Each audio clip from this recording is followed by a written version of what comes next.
Hello dear learners, welcome to the new video of Study Spark YouTube channel. So আজি হৈ যোৱা গুৱাহাটী ইউনিভাৰ্চিটিৰ B.Ed entrance এক্সামৰ memory based কিছুমান কোৱেশ্চনছ আমি লৈ আহিছোঁ।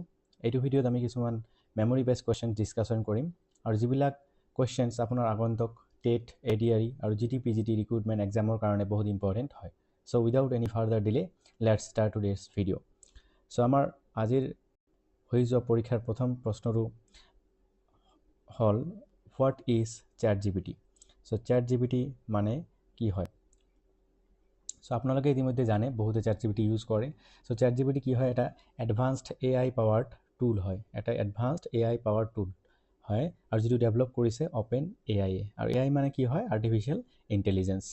ইয়াৰ পিছত আমাৰ নেক্সট কোৱেশ্চনটো হল Mahatma Gandhi presided over which Congress session. So Mahatma Gandhi আমাৰ কোনটো কংগ্ৰেছ সেশনত প্ৰেসাইড কৰিছিল বা সভাপতিত্ব কৰিছিল। সো এইটো আমাৰ বেলগাম সেশন আছিল আৰু এইটো 1924ত আছিল যেটোত মহাত্মা গান্ধীয়ে প্ৰেসাইড কৰিছিল। এইটো পৰীক্ষাত অহা অপচন কেইটাৰ ভিতৰত চালেহে গম পোৱা যাব কোনটো কাৰেক্ট আনসাৰ হ'ব। সো ইয়াৰ পিছত আমাৰ what is the meaning of the word pensive.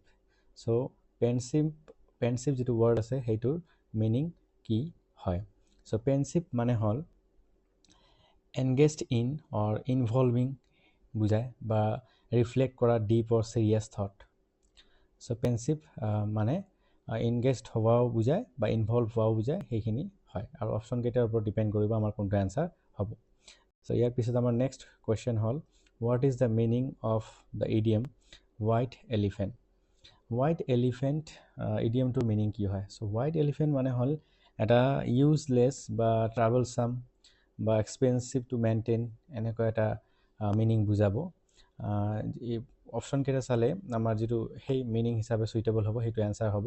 So এনে আমাৰ হোৱাইট এলিফেণ্ট মানে হল ইউজলেছ বা ট্ৰাভেলছাম এইখিনি ৱৰ্ড আমাৰ সিনোনিম বা মিনিং হয় হোৱাইট এলিফেণ্টৰ। ইয়াৰ পিছত আমাৰ নেক্সট কোৱেশ্চন হল আজিৰ মেমৰি বেসড কোৱেশ্চনৰ হোৱাট ডাজ পছা সিস্টেম ষ্টেণ্ড ফৰ। সো পছা সিস্টেম যেটো আছিল সেইটো কি বুজায়? পছা সিস্টেমটো কি হয় একচুয়ালি? সো আপোনালোকে হয়তো কিছুমানে জানে আজি পৰীক্ষা দি আহিছে।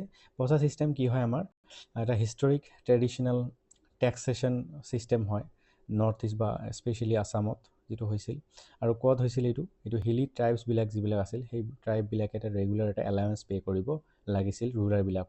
সো এইটো হল পছা সিস্টেম।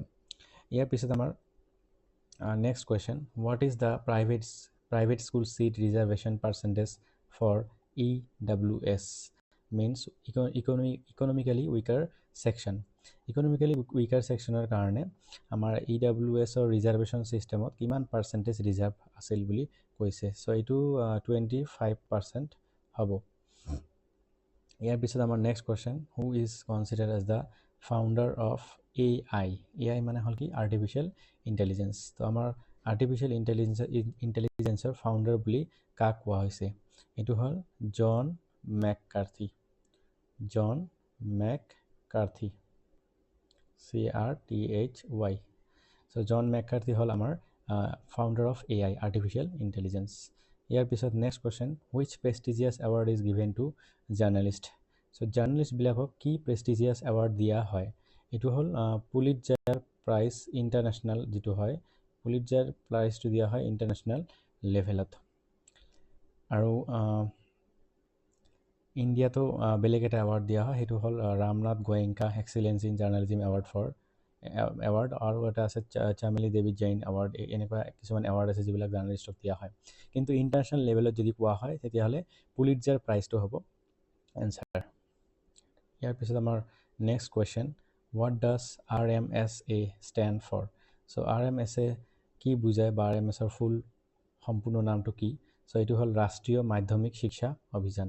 RMSA means ৰাষ্ট্ৰীয় মাধ্যমিক শিক্ষা অভিযান। ইয়াৰ পিছত আমাৰ next question what does SSA stands for। তো SSA মানে হল আমাৰ সৰ্ব শিক্ষা অভিযান। এইবিলাক মেমৰি বেসড কোৱেশ্চনছ হয়। সো কোৱেশ্চনটো অলপ ডিফাৰেণ্ট থাকিব পাৰে কিন্তু SSA ৰ ওপৰত কোৱেশ্চনটো আহিছিল। So SSA means Sarva Shiksha Abhiyan. What is the standard school distance criteria mandated under the RTE Act। So এইটো আমাৰ একচুৱেলি এনচাৰটো 5 কিলোমিটাৰ হ'ব, বাট কুৱেশ্যনটো ভালকৈ চাব লাগিব যে কুৱেশ্যনটোত কি কোৱা হৈছে একচুৱেলি আৰু কোনবিলাক স্কুলৰ ডিষ্টেঞ্চৰ কথা কোৱা হৈছে। জেনেৰেলি এইটো 5 কিলোমিটাৰ এনচাৰ কাৰেক্ট হ'ব। What does vitamin K deficiency lead to? Vitamin K ডেফিচিয়েঞ্চিৰ ফলত কি হয়? চ' ভিটামিন কে ডেফিচিয়েঞ্চিৰ ফলত আমি জানো যে এইটো কি হয়, মানে ব্লাড ক্লটিং হ'ব পাৰে বা এক্সেচিভ ব্লিডিং হ'লে সেইটো মানে বন্ধ নহ'ব পাৰে, তেনেকুৱা টাইপৰ কিবা কিছুমান অসুবিধা হোৱা দেখা যায় ভিটামিন কে ডেফিচিয়েঞ্চিৰ ফলত।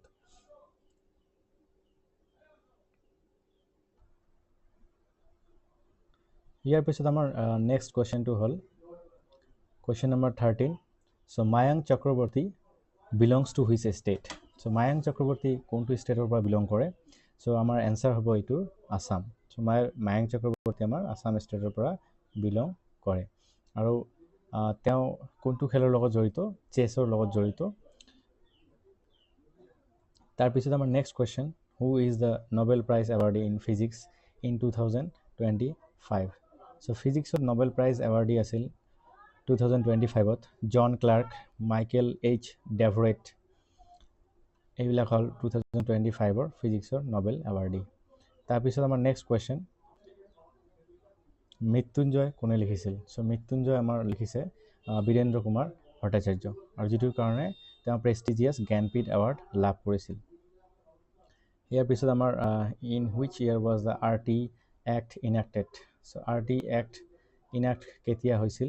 চ' এইটো আমাৰ হ'ব ইনেক্ট হৈছিল 2009ত আৰু কেম ইন টু ইফেক্ট যিটো আছিল সেইটো হ'ল এপ্ৰিল 1, 2010। এপ্ৰিল 1, 2010ত আমাৰ এইটো কাৰ্যকৰী হৈছিল। ইয়াৰ পিছত আমাৰ next question, in which year was the 86th constitutional amendment act passed? So' এইটো হ'ল আমাৰ 2002 হ'ব, 2002। ইয়াৰ পিছত আমাৰ last question, arrange the following dynasties of ancient and medieval Assam in chronological order? এইটো আহোম ডাইনেষ্টিবিলাকৰ ওপৰত দিছে, আছাম হিষ্ট্ৰীৰ পৰা। চ' এইটো হ'ব আপোনাৰ বৰ্মন ডাইনেষ্টি, শালস্তম্ভ ডাইনেষ্টি, পালা ডাইনেষ্টি আৰু আহোম ডাইনেষ্টি, এনেকৈ আমাৰ ক্ৰনলজিকেল অৰ্ডাৰ সজালে এইটো কাৰেক্ট এনচাৰ হ'ব। চ' এইটোৱে আছিল আমাৰ লাষ্ট কুৱেশ্যন। ভিডিঅ'টো ভাল লাগিলে like, comment, share and subscribe কৰিব, আৰু নেক্সট কিবা ভিডিঅ' লাগিলে কোনোবা টপিকৰ ওপৰত আপোনালোকে নিশ্চয় কমেণ্ট কৰি জনাব। থেংক ইউ ফৰ ৱাচিং দ্য ভিডিঅ'।